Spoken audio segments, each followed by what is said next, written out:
wabarakatuh.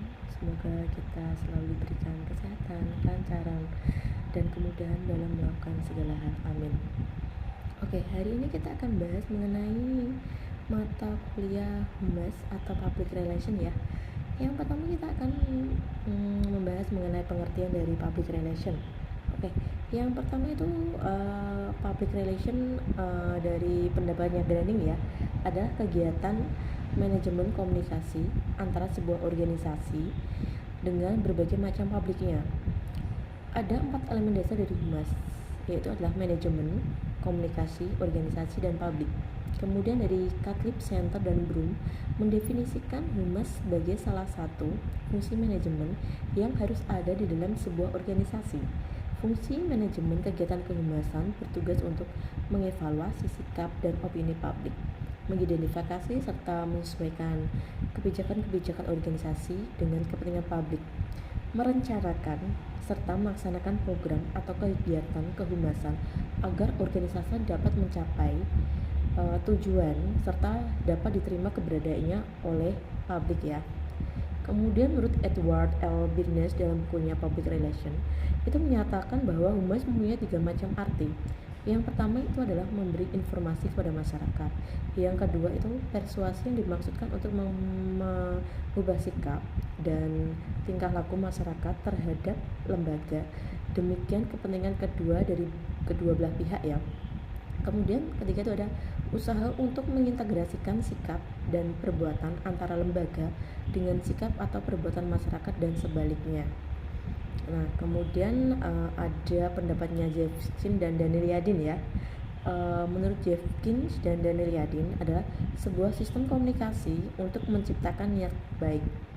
Kalau menurut Frank Jemskin tahun 1986 itu adalah sesuatu yang terdiri dari semua bentuk komunikasi berencana baik ke dalam maupun keluar antara organisasi dengan publiknya untuk mencapai tujuan khusus yakni pengertian bersama.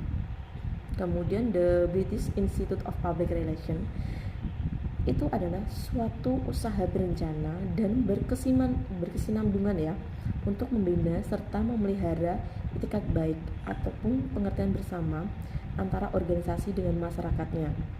Kemudian ada Catlip, Center, and Broom. Itu pengertian Humas menurut Catlip, Center, dan Broom adalah fungsi manajemen yang membangun dan mempertahankan hubungan yang baik dan bermanfaat antara organisasi dengan publik yang mempengaruhi kesuksesan dan kegagalan organisasi tersebut. Nah, kemudian kita akan bahas mengenai peran dan ruang lingkup dari Humas ini adalah Humas ya. Yang pertama adalah Humas merupakan segalanya bagi sebuah perusahaan. Mengapa? Nah, karena Humas ini adalah fungsi dari manajemen yang mengevaluasi opini, sikap, dan perilaku publik ya, mengidentifikasi kebijakan-kebijakan dan prosedur-prosedur suatu individu atau sebuah organisasi dengan kepentingan publik dan merencanakan serta melaksanakan program dari aksi untuk memperoleh pengertian dan dukungan publik. Jadi Humas ini sangat dibutuhkan sekali dalam sebuah organisasi, entah itu perusahaan atau sebuah organisasi kecil maupun besar. Kemudian dalam suatu perusahaan, Humas atau hubungan masyarakat ini adalah profesi yang memegang kendali agar perusahaan tersebut dapat berjalan dengan baik. Nah, Humas ini dianggap menjadikan perusahaan menjadi lebih baik karena dalam kinerjanya ia harus bisa membangun citra perusahaan tersebut agar penilaian orang terhadap perusahaan tersebut itu adalah positif. Nah, kemudian pekerjaan Humas sangat erat kaitannya dengan media pers ya, apalagi Humas perusahaan. Humas perusahaan harus bisa mencari penyebab terjadi kesalahpahaman dengan media massa. Terus kemudian media massa yang hanya asal mencari berita itu biasanya akan menuliskan apapun yang ia ketahui secara sepihak tentang hal yang terjadi pada suatu perusahaan. Memang itu melanggar kode etik jurnalistik, namun biasanya untuk mendapatkan uang itu wartawan menulis berita yang seharusnya tidak ditulis. Dan peran Humas di sini sangat penting ya, karena dengan adanya Humas kita bisa mengklarifikasi berita yang dianggap salah.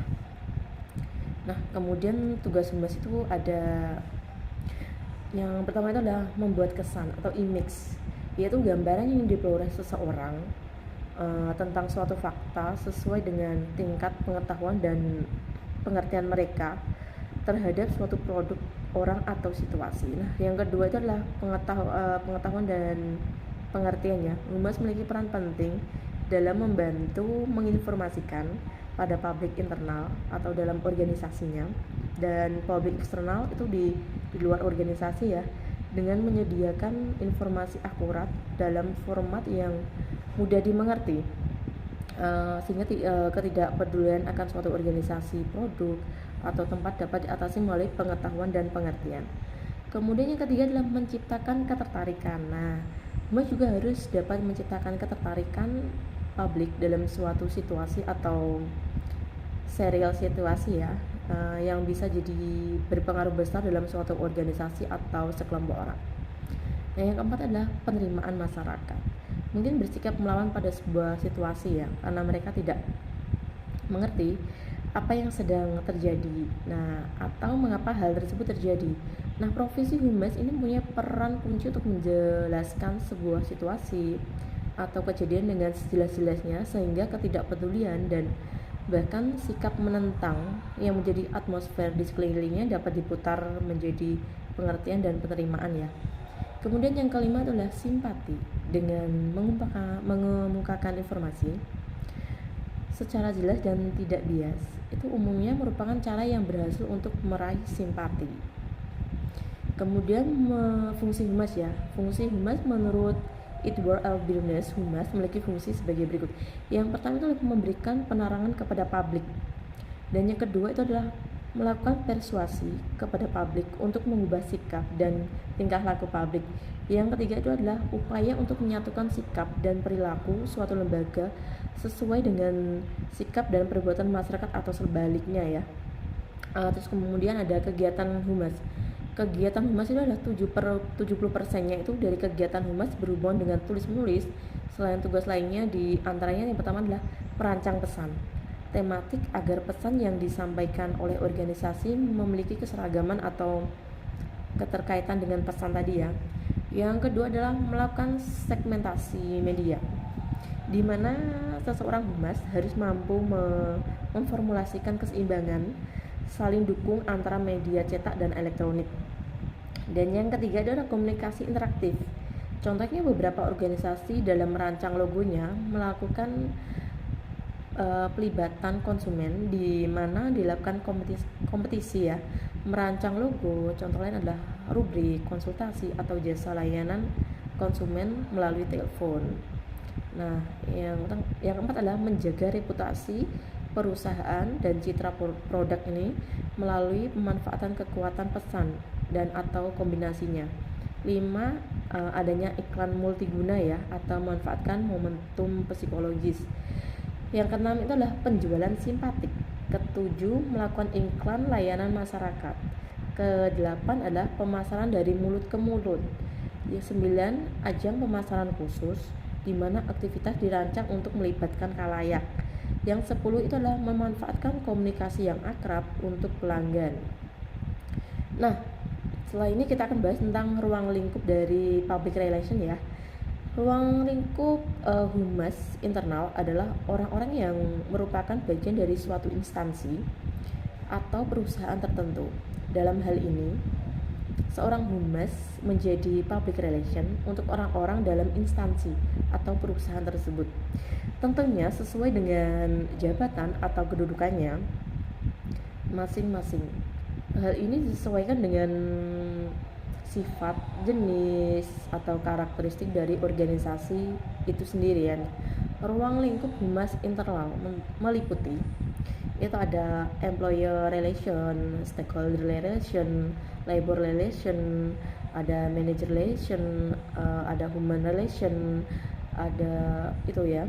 Dan kemudian ada ruang lingkup eksternalnya, yaitu mencakup tugas seseorang humas dalam menjaga hubungan baik dengan luar. Hal ini untuk menciptakan nama baik yang sangat penting untuk perusahaan atau instansi. Berikut bentuk-bentuk hubungannya yaitu adalah ada press relation, ada government relation, ada community relation, ada customer relation.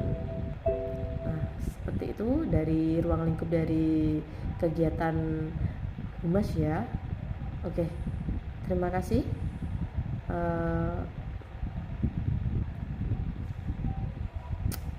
Perkuliahan hari ini.